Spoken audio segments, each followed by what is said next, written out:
मंगलमयी कृपा के फलस्वरूप श्रीमद् वाल्मीकि रामायण के माध्यम से भगवान की पावन कथा सुधा का हम सभी लोग श्रवण लाभ प्राप्त कर रहे हैं। श्रीमद् वाल्मीकि रामायण वेदावतार है। चारों वेदों ने ही संयुक्त रूप से रामायण के रूप में अवतार ग्रहण किया है। चारों वेदों को पढ़ने और सुनने का जो फल है, वही फल श्रीमद् वाल्मीकि रामायण की कथा सुनने और पढ़ने का फल है। और आचार्यों ने तो ऐसा अनुभव किया है कि वेदों की माता जो गायत्री है, उस गायत्री मंत्र के एक एक अक्षर की ही व्याख्या वाल्मीकि रामायण है। गायत्री मंत्र में 24 अक्षर हैं और एक एक अक्षर की व्याख्या में महर्षि वाल्मीकि ने एक एक 1000 श्लोकों की रचना की। कुल वाल्मीकि रामायण में 24,000 श्लोक हैं, जो कि गायत्री मंत्र के एक एक अक्षर की व्याख्या है। गायत्री मंत्र का प्रारंभ त वर्ण से होता है। तत्सवितुर्वरेण्यम भूर्भुवस्वः, ये जो गायत्री के पहले बोलते हैं, ये तो व्याहृति है। कई ऐसे मंत्र हैं जिन मंत्रों के पहले व्याहृति का प्रयोग किया जाता है। तो गायत्री मंत्र तो त से प्रारंभ होता है और वाल्मीकि रामायण का प्रारंभ भी त अक्षर से है।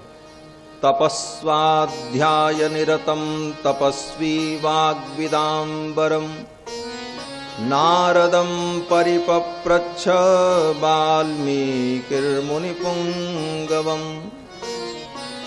तपस्वाध्याय निरतम, त वर्ण से ही वाल्मीकि रामायण का प्रारंभ होता है और गायत्री मंत्र का समापन भी त से होता है। गायत्री मंत्र त वर्ण से प्रारंभ होकर त वर्ण पर गायत्री समाप्त होती है।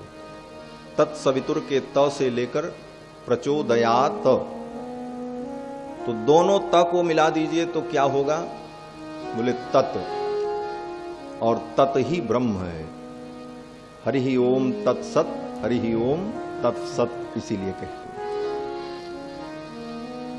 वो जो तत् ब्रह्म है, यत तत् सद, ये सब ब्रह्म के नाम हैं।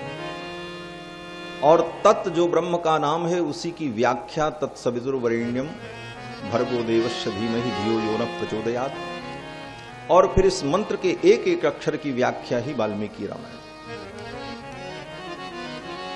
वाल्मीकि रामायण का समापन भी त अक्षर से होता है।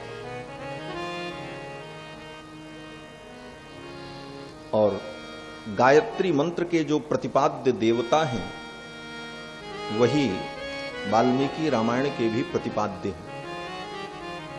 गायत्री मंत्र का प्रतिपाद्य देवता कौन है?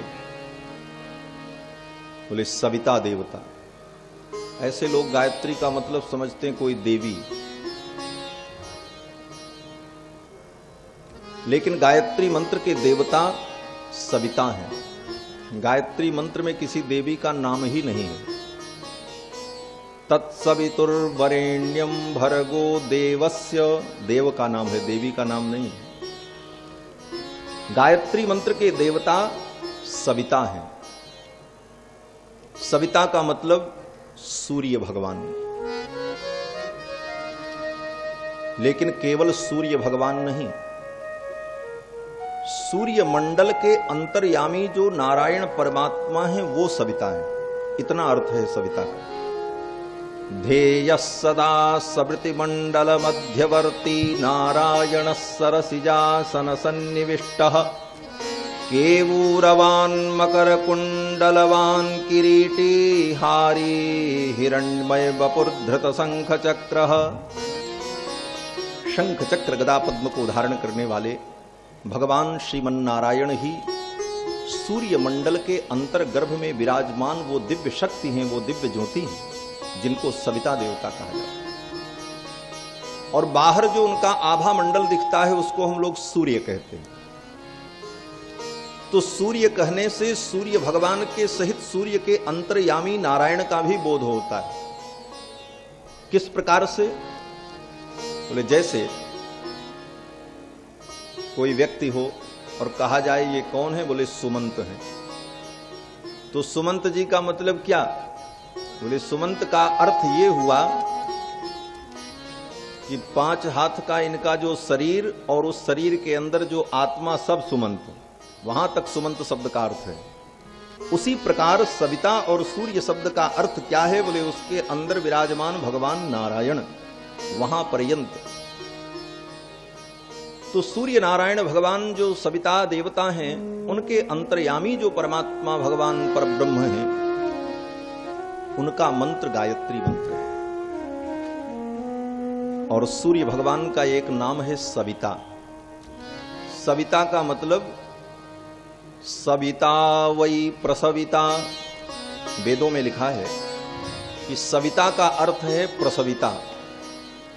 प्रसविता माने प्रेरणा देने वाला, जो सबको प्रेरणा देता है उसका नाम सविता। इसीलिए सविता देवता से प्रार्थना की गई, प्रचोदयात, आप हमको प्रेरित करो, हमें सद प्रेरणा प्रदान करो। और सबको प्रेरणा देने वाले कौन हैं? बोले भगवान श्री राम। उर प्रेरक रघुवंश विभूषण। गोस्वामी तुलसीदास जी महाराज कहते हैं, सबके हृदय में विराजमान होकर के सबको प्रेरणा देने वाले, सबके सूत्रधार भगवान हैं। और भगवान नारायण ही सूर्य के अंतर्यामी हैं। और उन्हीं नारायण के विभवावतार श्री रामावतार के पावन चरित्र का वर्णन करने वाला ये दिव्य काव्य, आदि काव्य श्रीमद् वाल्मीकि रामायण, जो कि वेदावतार है, ऐसे दिव्य ग्रंथ के आश्रय में हम लोग भगवान के पावन चरित्र का श्रवण लाभ प्राप्त कर रहे हैं। इस ग्रंथ का एक एक अक्षर हमारे अनंत अनंत जन्मों के पाप को नष्ट करने वाला है। एकैकम अक्षरम प्रोक्तम महापातक नाशनम। एक एक अक्षर हमारे महापातक को नष्ट करने वाला है। ऐसे दिव्य काव्य की कथा लव और कुश दोनों भाई नैमिषारण्य में भगवान श्री राम के दरबार में सुना रहे हैं। और भगवान श्री राम सपरिवार सपरिकर इस पावन कथा को श्रवण कर रहे हैं। यही इस ग्रंथ की भूमिका है। कल के प्रसंग में आप सभी लोगों ने श्रवण किया कि मां कैकेयी ने श्री चक्रवर्ती जी से 2 वरदान की याचना की। एक वरदान में भरत को राज्य और दूसरे वरदान में भगवान श्री राम को वनवास। श्री दशरथ जी महाराज ने अपने मुख से कुछ नहीं कहा, वो मौन हो गए, दुखी हो गए। और इसी को कैकेयी जी ने वरदान मान लिया। और भगवान श्री राम ने भी पिता के वचन को सत्य करने के लिए, पिता के वचन को पूर्ण करने के लिए वन की यात्रा पर चलने को तैयार हो गए। और भगवान श्री राम, भगवती श्री जानकी और कुमार लक्ष्मण, ये तीनों वन गमन के लिए जब तैयार हो गए तो कैकेयी जी ने स्वयं ला करके अपने हाथों से बलकल वस्त्र और चीर वस्त्र दिए। महर्षि वाल्मीकि कहते हैं कि अथ चीराणि कैकेयी स्वयमाहृत्य राघवम् उवाच परिधत्स्वेति जनौघे निरपत्रपा। स्वयं ला करके कैकेयी ने अपने हाथों से बलकल वस्त्र दिए और कहा, राम, वन में जाने वाले लोग राजसी वस्त्र पहन करके नहीं जाते, इन वस्त्रों को यहीं उतार दो और इन बलकल वस्त्रों को पहन करके जाओ। कितनी कठोर हृदयां हो गई आज केकई। केकई के इस कठोर हृदय को देख करके भक्त कहते हैं, अहो धात्रा सृष्टम भवति हृदयम वज्र कठिनम। तेरी सृष्टि में ऐसे कठोर हृदय वाले भी विद्यमान हैं जिनका हृदय वज्र से भी ज्यादा कठोर। केकई ने लाकर के अपने हाथों से वस्त्र दिया। महर्षि वाल्मीकि से रहा नहीं गया। वाल्मीकि जी कौन हैं? बोले श्री दशरथ जी महाराज के सखा हैं, मित्र। महर्षि वाल्मीकि कहते हैं कि जनौघे निरपत्रपा, भरी सभा में निर्लज्ज होकर के केकई ने कहा, केकई को लज्जा भी नहीं आई कि जब राम बन जा ही रहे हैं सब कुछ छोड़कर, तो एक राजसी वस्त्र अगर देह पर लेकर के चले जाएंगे तो क्या बिगड़ने वाला है। लेकिन निर्लज्ज होकर के केकई ने कहा, नहीं, ये राजसी वस्त्र पहन करके नहीं जा सकते, इनको बलकल वस्त्र पहन करके जा। भगवान श्री राम ने उन बलकल वस्त्रों को ले लिया, स्वयं धारण किया। लक्ष्मण जी ने भी धारण किया। सीता जी को भी जब बलकल वस्त्र दिया है केकई ने, सीता जी ने कभी बलकल वस्त्र देखा ही नहीं था कि मुनि लोग कैसे वस्त्र पहनते हैं और इसको पहनने की विधि क्या है, ये श्री जानकी जी को मालूम नहीं। वस्त्र को लेकर के श्री जानकी जी भयभीत होकर के कभी भगवान श्री राम की ओर देखती हैं और कभी केकई की ओर देखती हैं। कहीं विलंब हो गया तो मां केकई नाराज न हो जाएं, और राम जी की ओर इसलिए देखती हैं कि प्रभु मुझे पहनना नहीं आता, मैं कैसे धारण करूं। कृत्वा कंठे स्मसाचीरम एकमादाय पाणिना, और मानो जैसे कोई व्यक्ति भयभीत होकर के कोई कार्य करे, उसी प्रकार डरी हुई सीता जी किसी प्रकार जल्दी जल्दी उन वस्त्रों को अपने गले में लपेटना प्रारंभ करती कि कहीं मां केकई नाराज न हो जाए। और सीता जी ने जब बलकल वस्त्र को धारण किया तो बगल में वहीं पर महर्षि वशिष्ठ खड़े। वशिष्ठ जी को यह अच्छा नहीं लगा। वशिष्ठ जी के धैर्य का बांध टूट गया। महर्षि वशिष्ठ ने कहा, सीते, तेरे लिए बलकल वस्त्र नहीं,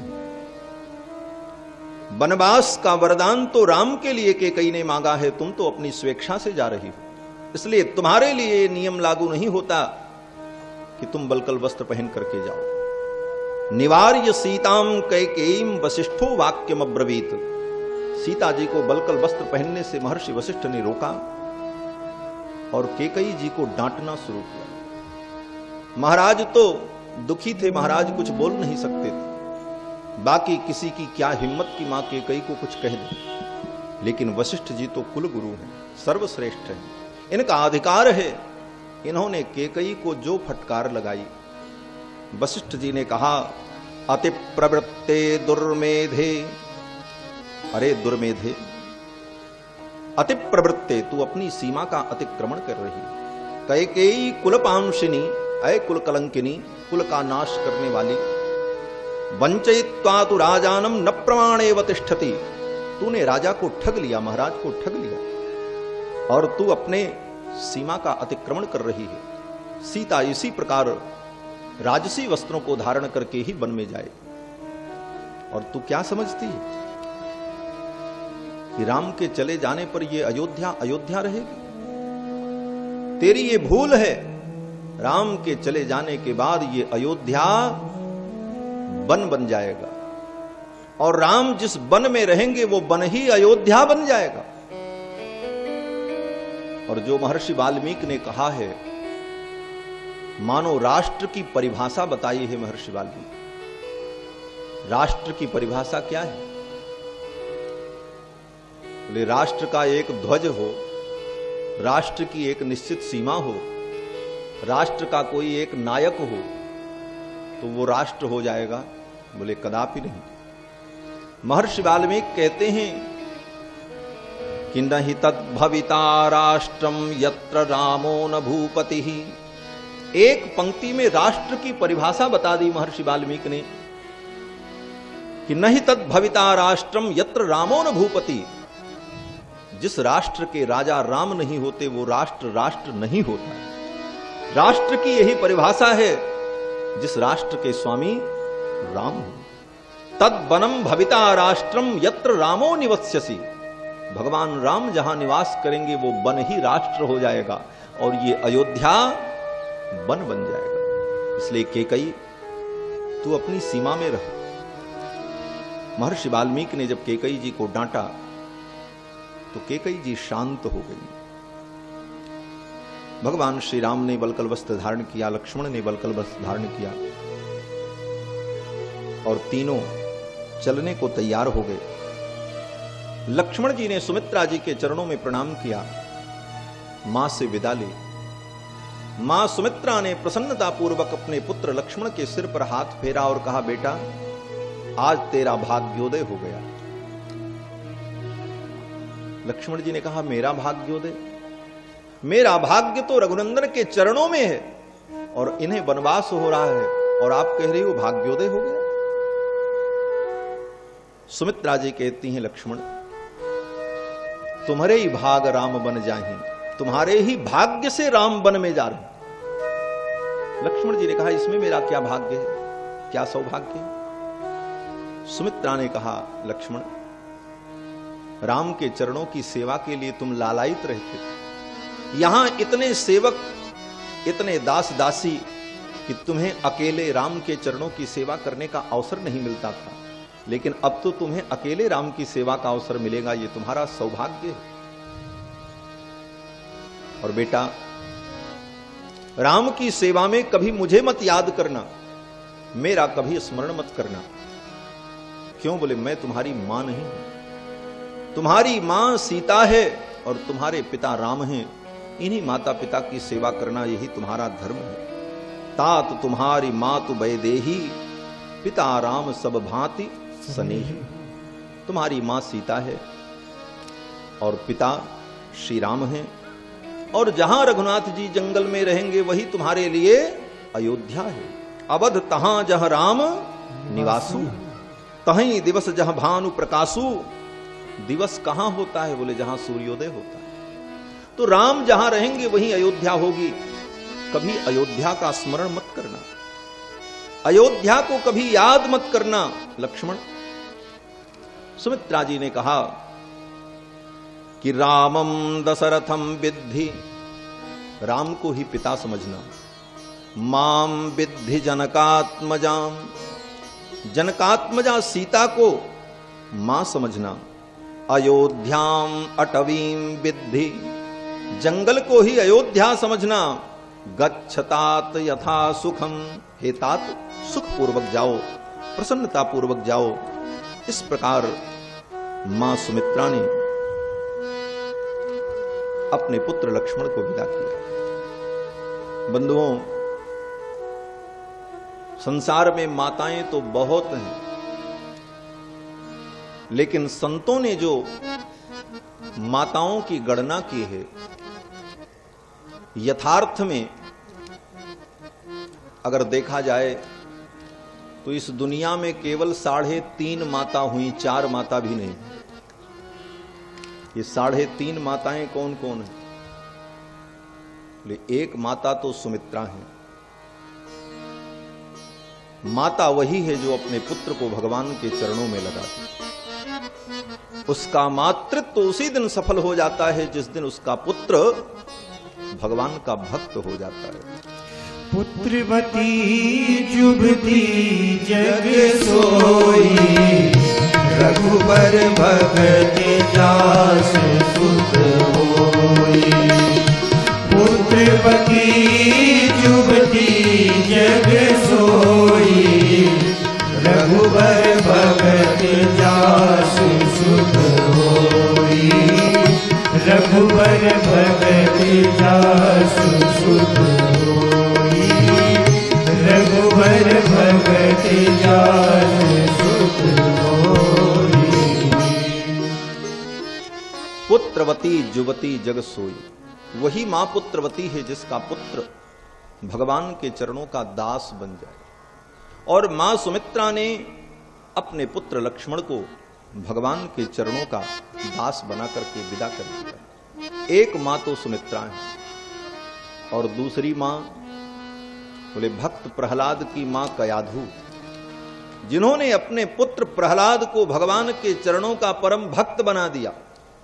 मां के संस्कारों का परिणाम कि प्रहलाद जी महाराज गर्भ में ही सकल शास्त्र निष्णात हो गए, भक्ति के सिद्धांत को, भक्ति के रहस्य को पूर्ण रूप से अवगत कर लिया, अधिगत कर लिया।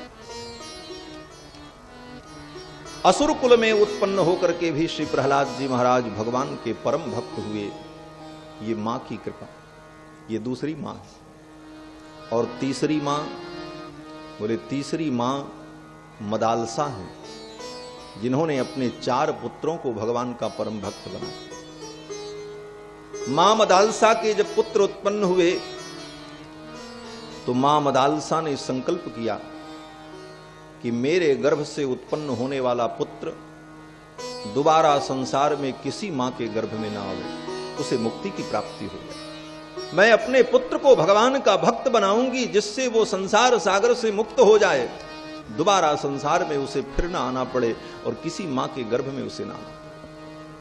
और मां मदालसा अपने बच्चे को जब गोद में लेकर के खिलाती, लोरी सुनाती, तो क्या लोरी सुनाती?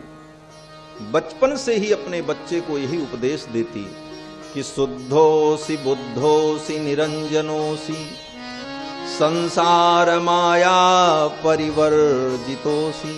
अरे हे पुत्र, तुम आत्मरूप हो, तुम शुद्ध हो, परमात्मा के अंश हो, अपने स्वरूप को जानो। ये संसार माया है, इस माया से मुक्त हो जाओ। यही उपदेश दे दे करके अपने 3 पुत्रों को योगी बना दिया।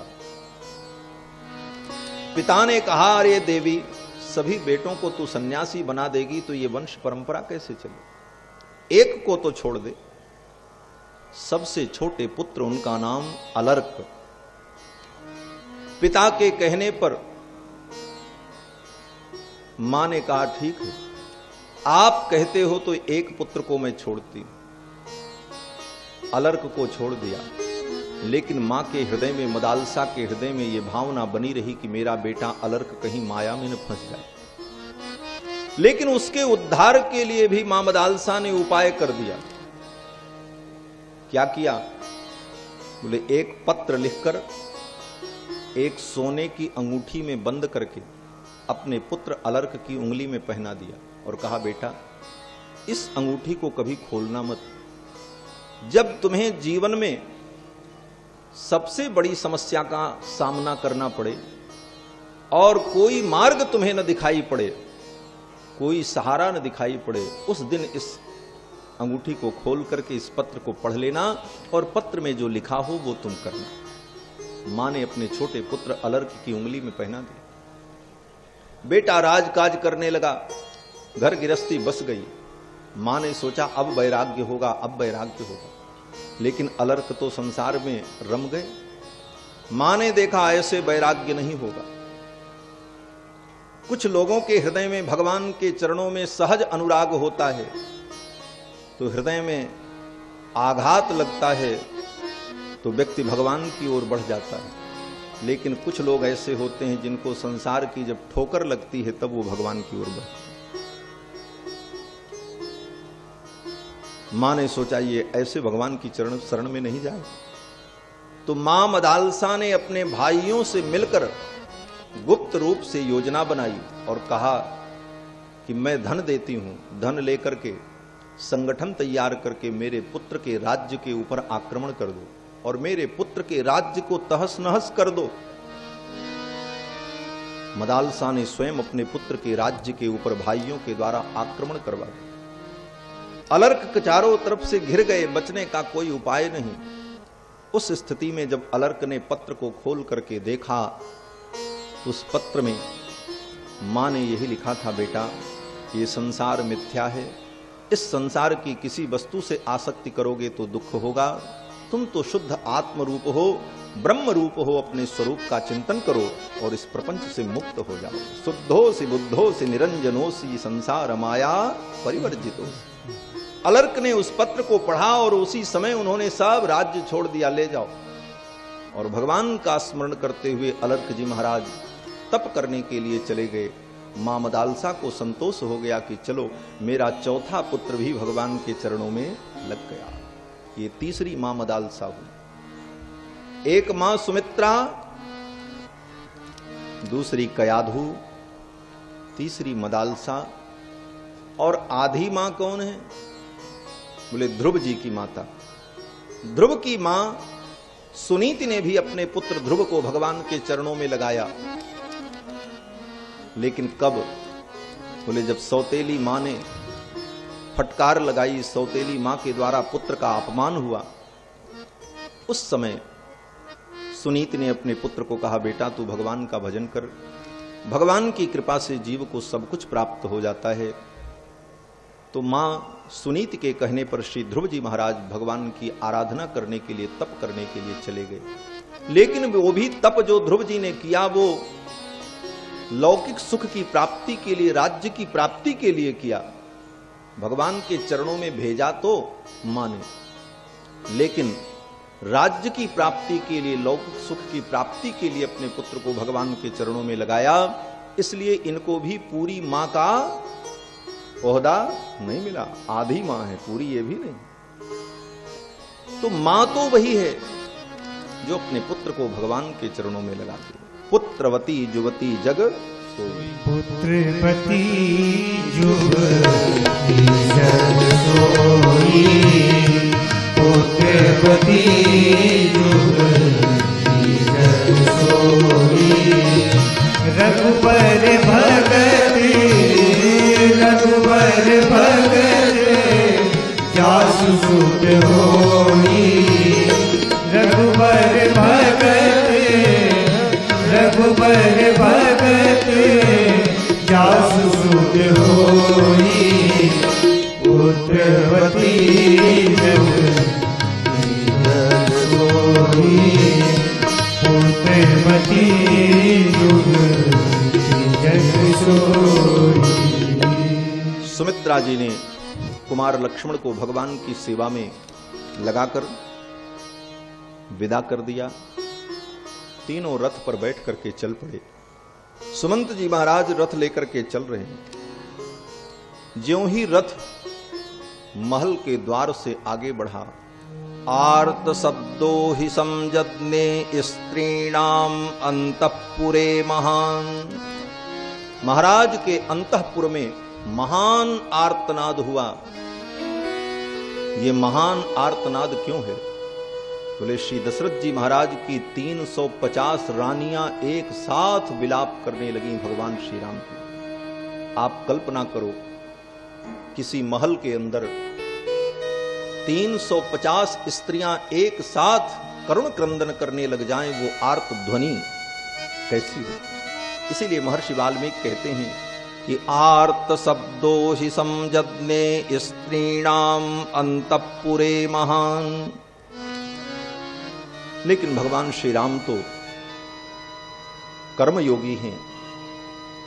कर्म में कितनी भी कठिनाई हो, लेकिन अपने कर्म से पीछे हटने वाले नहीं, चल पड़े। अयोध्या के जितने लोग थे, अयोध्या के विद्वान ब्राह्मण, उन लोगों ने अग्निहोत्र नहीं किया।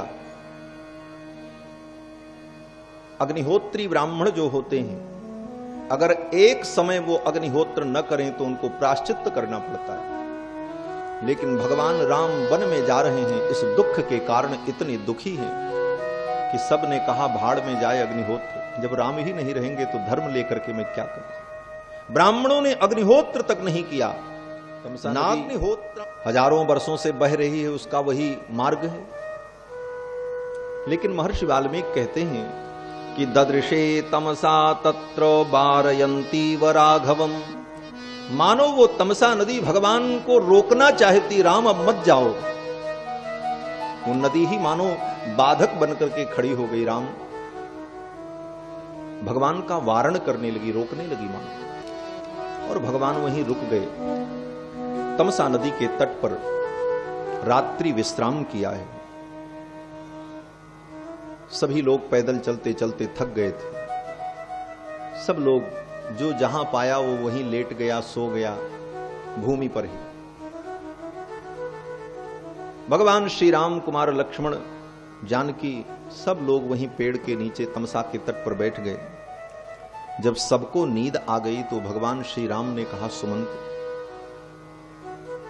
ऐसा करो, सब लोग सो रहे हैं और रथ को पहले अयोध्या की ओर ले चलो थोड़ी दूर तक, और फिर घुमा करके दक्षिण दिशा की ओर ले चलो, जिससे इन लोगों को जागने के बाद ये अनुभव हो कि राम अयोध्या लौट गए।